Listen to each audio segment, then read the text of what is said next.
Oh, golly gee to her willigers. I'm live, but this camera angle is just atrocious. We'll go with that. Yeah, yeah, we'll call that good. It is 9:30, a little later than I typically like, guys. I'm sorry. It's at physiotherapy. Finally, getting back to that. COVID can't keep me down. Anyway, yeah, woohoo! I was at physio, got stuck full of pins, found some new and exciting things wrong with me. My physiotherapist, Katie, she is amazing. I would like to say she is like a German master mechanic keeping this race car in finely tuned condition. I think it would be more fair to say she is a German master mechanic keeping this Toyota Tercel from vibrating itself into pieces. But whatever, she's doing good work. So if you need a good physio, check out my girl Katie at One Academy. Woo! Love that. Anyway, non-paid PSA done. Also, PSA, if you're watching at home on Instagram or YouTube right now, I'm gesturing to the giant zit I have on my cheek. I'm going to be 40 in October. That's unacceptable. Come on, face. Get it together. Probably has to do with the fact I've been wearing a mask a lot. So I got a lot of skin oil building up in there. It's hot under there, guys. It's hot and sticky. It's not sticky, it's wet. It's moist. Isn't that what our prime minister called it? Anyway, hey, let's drink some stuff because I don't want to keep you because I was a little late starting. I do have a wife that I want to spend some time with. And let's get drinking too because I'm hot. I biked to and from physio. I'm all verklempt right now. No, wait. I'm schwitzing. Does verklempt mean upset? I think it means upset. Not sure. Yiddish isn't what it ever was. Yeah, my friend Ren just pointed out. Yay, zits in your 40s. I know. You know, you'd think that that would be a nice thing. It'd be like getting carded. It's not. It sucks. You know what I do use, though? My wife has a lovely tea tree oil concealer from the Body Shop. Now, it doesn't match my skin tone perfectly, but I also am wearing a mask over it. So a little tea tree oil kind of helps, apparently.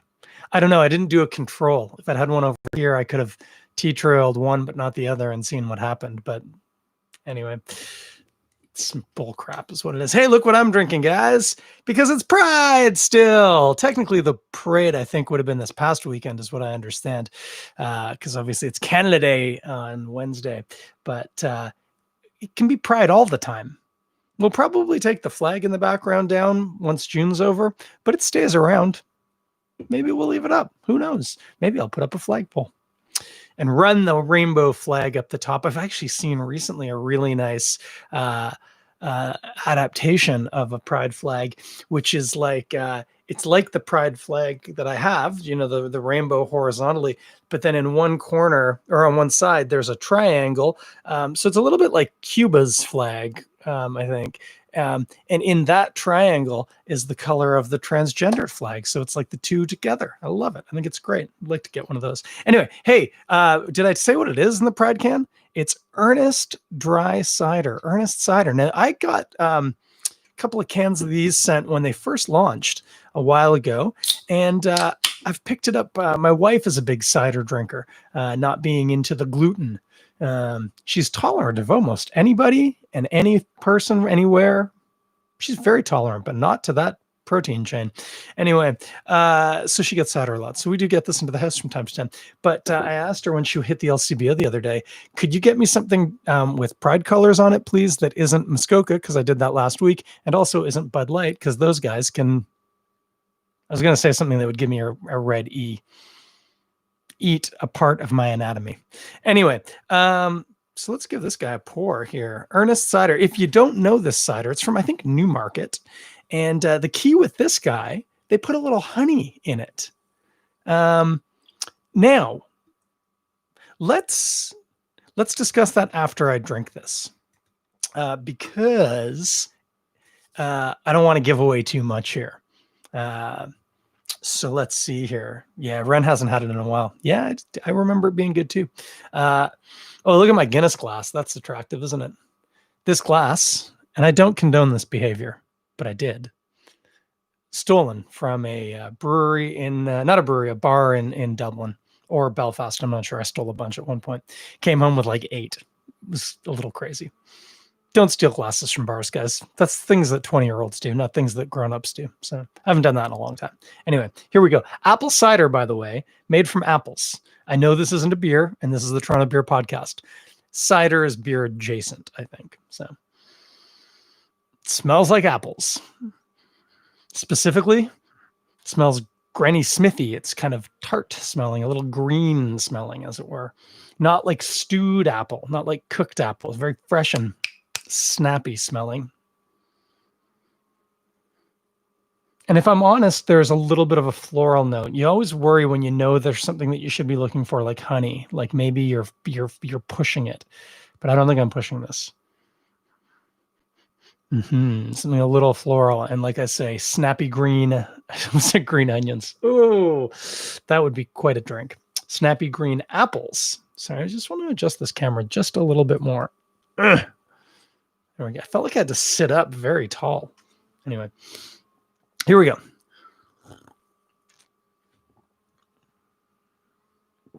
Oh, that's nice. So definitely, it's interesting. The apple still not stewed tasting, not cooked apple, but there's more nuance to the apple flavor on the palate for sure. It's tart. It's quite on the cheeks, you know, sides of your tongues. You like all these sound effects I'm making? What's that thing that's so popular with the kids? You know, when you watch somebody eat and listen to the mouth sounds, it's like a thing. Maybe I should change this podcast to that. It's just the sound of me drinking. Ready?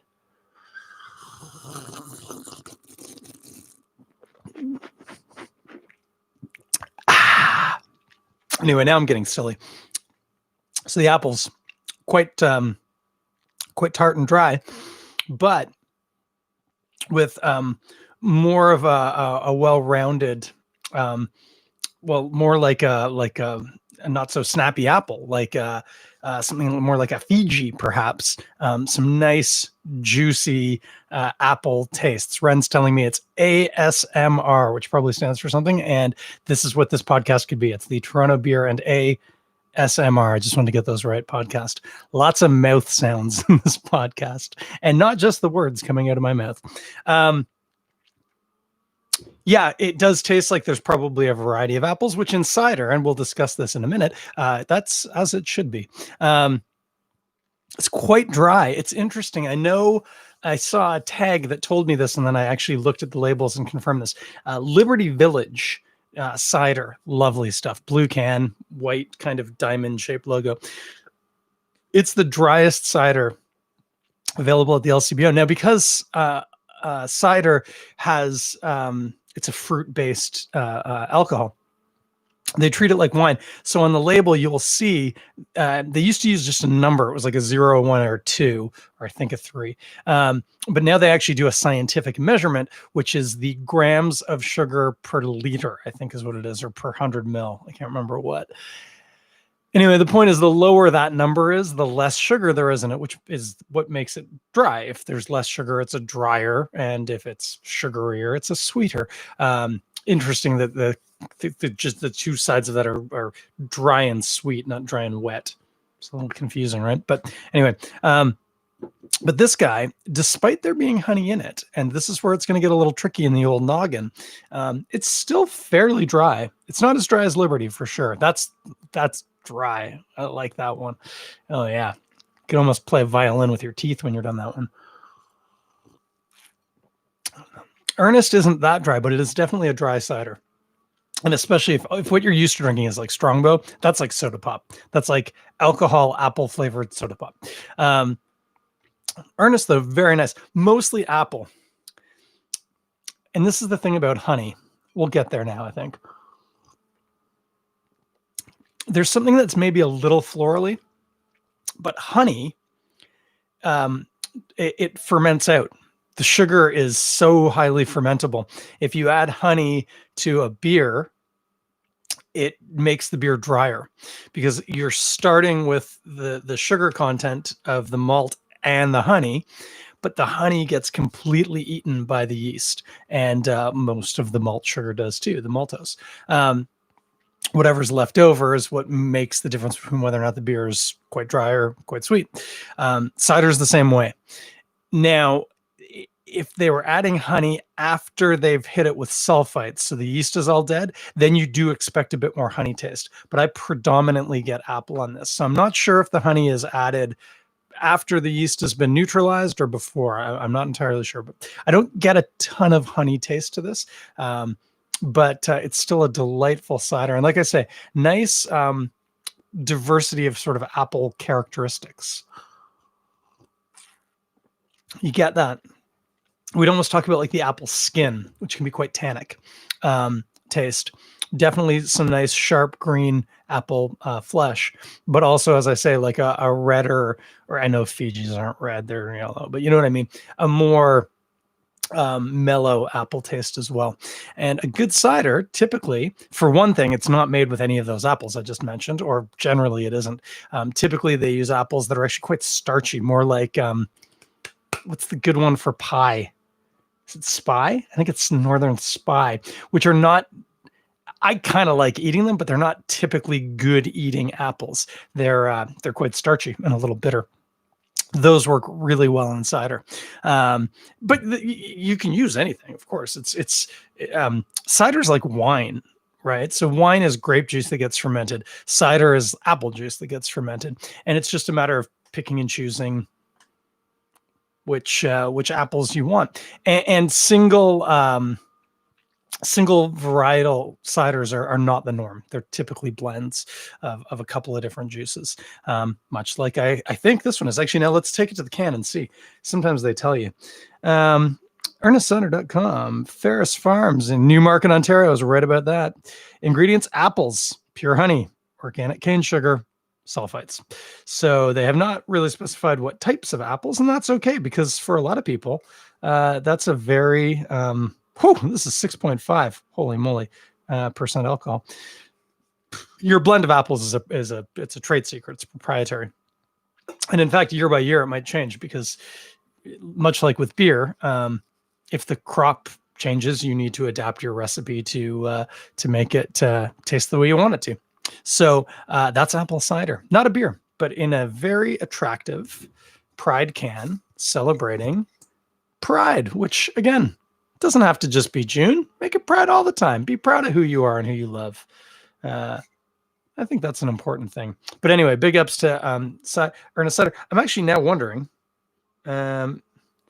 it's in support of Rainbow Railroad. I don't know what that is off the top of my head. Oh, okay, but so for the purchase of every can, 10 cents to Rainbow Railroad, a Canadian registered charity helping persecuted LGBTQI plus people find a pathway to safety. And that is, much like in the last episode, what we're talking about. It's so easy. I'm transitioning, by the way, guys. Oh, I haven't talked about food yet, but forget it. What do you eat? Apple cider, eat with apple cider. Really good with cheddar cheese. You heard it first here, especially a funky farmhouse cheddar. Woo! Now you're speaking my language. Getting back to the point, the fact that they're making a donation to this organization, which is partnering with and working with people who are marginalized for whatever reason, but who identify as LGBTQ. I say 2S, 2I, whatever, TI. It can get a little confusing. So say what works for you and say it with earnestness, earnest like the cider. And you can't go too wrong as long as you're trying and you're meaning well. But supporting organizations like that, so important. I know I don't want to keep banging on about this, but particularly within the trans community, but certainly within the LGBTQ2S community as a whole. Rates of bullying and suicide are just so much worse.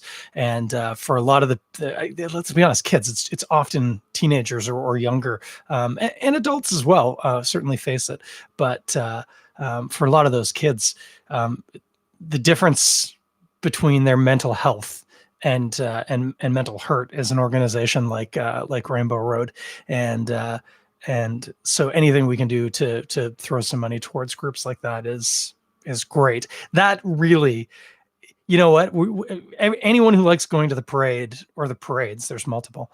You're hurting this year. We're missing it, and especially for a lot of people, that's a real opportunity where they get to just be who they are in a way that maybe they don't often get to do. And actually, I was reading some really interesting stuff. Dan Levy was meant to be the Grand Marshal of the New York City Pride Parade, and it's 50th year this year, but of course, it had to be canceled. I think they still did a digital something or other.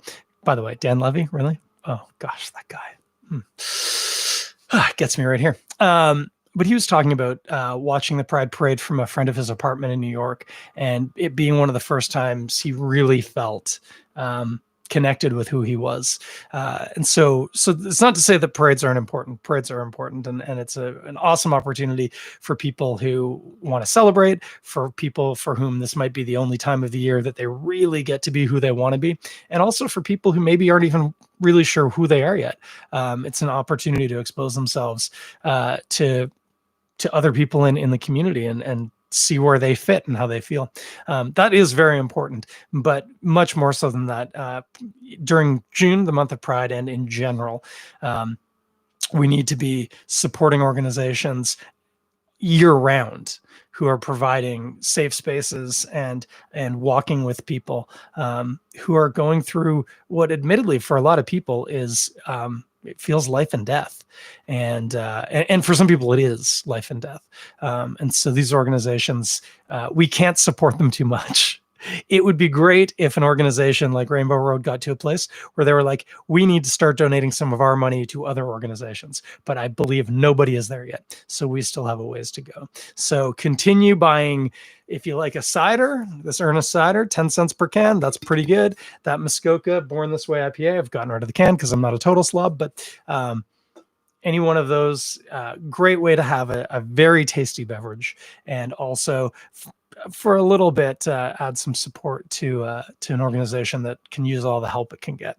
And consider, if you do regular giving to something, including an LGBTQ2S organization into your personal or your family's giving scheme. It's money well spent. It really is. So yeah, happy Pride, guys. This is a short one. Like I said, I got a wife to get to. I spend some time with her, but happy Pride.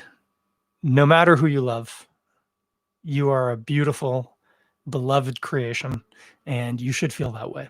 For my part, if anybody out there is listening and any of this is kind of tweaking in your head, if you need somebody to reach out to, talk to, hit me up on the socials. Happy to chat in the DMs, whatever. If you are concerned about how you're feeling, who you feel you might be, if you don't know, I'm happy to help. Listen, mostly. I can't offer too much in the way of advice, but certainly if you need somebody to bounce some ideas off of, hey, hit me up. I'm happy to be that sounding board for you. Otherwise, as I always say, take care of each other out there. It's a hot one, guys. This is a beautiful week, but it's going to be hot. So take care of each other. Take care of your postie. Maybe offer a freezie if you got one. We like freezies. But take care of each other. And I'll talk at you guys in 7 days or less, as I often promise and never do. 7 days. We'll make it 7 days. Have a good night.